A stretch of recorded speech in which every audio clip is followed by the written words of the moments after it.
Hello sir. এই সজীব, জি sir. কেমন আছো তুমি? স্যার ভালো আছি। এইগুলা কিসের করছো যে তুমি? তোমার নামে বিচার, এগুলো তুমি ভালো স্টুডেন্ট, এগুলো কি করতেছো?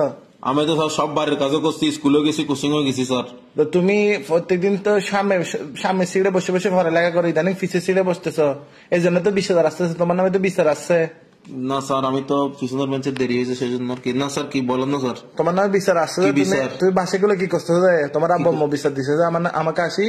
আমি তো বাসায় কিছু করি না, আমি তো বাসায় লেখাপড়া করি, ভাত খাই, ঘুম গেছি।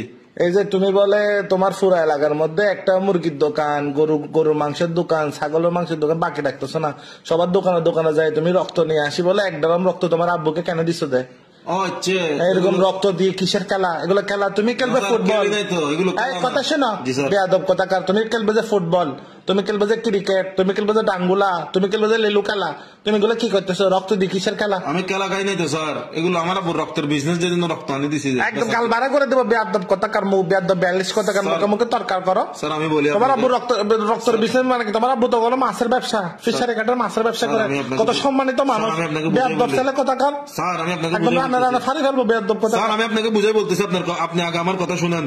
বলো স্যার, আমি এই যে স্কুল থেকে লেখাপড়া করছি, তখন আব্বু বলতেছে তোরা রক্ত বেচার টিয়া দিয়ে লেখাপড়া করে দি। হ্যাঁ, এই যে কলেজে ভর্তি হয়েছি স্যার, আপনার কাছে ভর্তিছি। এগুলো মানে কি স্যার? আমি কলেজে ভর্তি হয়েছি, আপনার কাছে কোচিং করতেছি।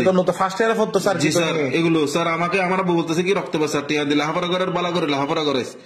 তো আমি একটা আইফোন, আমার একটা দুইটা বন্ধু আছে, ওরা আইফোন কিনছে, তো আমি বলছি একটা আইফোন কিনে দিতে। আমি তো এখন টাকা পয়সা ইনকাম করতেছি না, আমাকে একটা আইফোন কিনে দেন। তো আমাকে বলতে হবে তোর রক্ত বেচা টিয়া দি, ভাত খাবার খড় ফড়াই লেখাপড়া করে দি, বোধ না। তো আমি যদি মনে করছি, আমি তো জানতে বুঝতে আমার ভর্তি করতে হলে রক্ত বেচা টাকা মানে রক্তের ব্যবসা, রক্ত কালেকশন করে আনি, এক ড্রাম রক্ত বেশি আমাকে আইফোন। তুই পাগল নাকি কোনো? আল্লাহ ছেলেটা কি বলে, পাগল নাকি কোনো? রক্ত আনি দিছি আর কি বেচার জন্য। তুমি তো সুন্দর দি পাগল। আমাকে যদি বলো ওখানে যে কোনো বেশি রক্তের বেচার টাকাগুলো তো মানে কথার কথা, মানে কষ্ট করে যে ইনকাম করে এটা না বলছে, তুমি পড়ালেখা করে গেলে কথার আবার কিসের কথা? কথা কি কথা বলতে পারে নাকি? কথা বললে হবে না। তুমি যদি এগুলা করো দোষটা আমার উপর পড়বে, তোমার গুরুজন না আমি। আপনি গুরুজন হয়েছেন কি সে তো স্যার? আপনি আমাকে রক্ত বেচা বলছে, রক্ত আনি দিছি বেশি, দেখ আমি কি নিজের রক্ত এখন দিয়ে দিই? তোমাকে এগুলো কথার কথা বলছে, মানুষ কিরকম রক্ত বিক্রি করে নাকি? এগুলো তো কথা কথা, মানে পরিশ্রমের টাকাকে রক্ত বেচা টাকা বলে আর কি। এরকম কি তুমি হইছো? রক্তগুলো জমাইতে না তোমাকে, তোমাকে এমন মারা হবে, একদম তেল মাকি মারা হবে যে তোমাকে গাদার ফুন্ডে মুখ ডলে দিতে হবে তোমার। বেয়াদব কথা। আমাকে না জানলে আমি বুঝে না বললাম। তুমি এক নম্বর একটা কুত্তর বাইছে, তাড়াতাড়ি তুমি কালকে কোচিং এ আসো, কুত্তর বাইছে।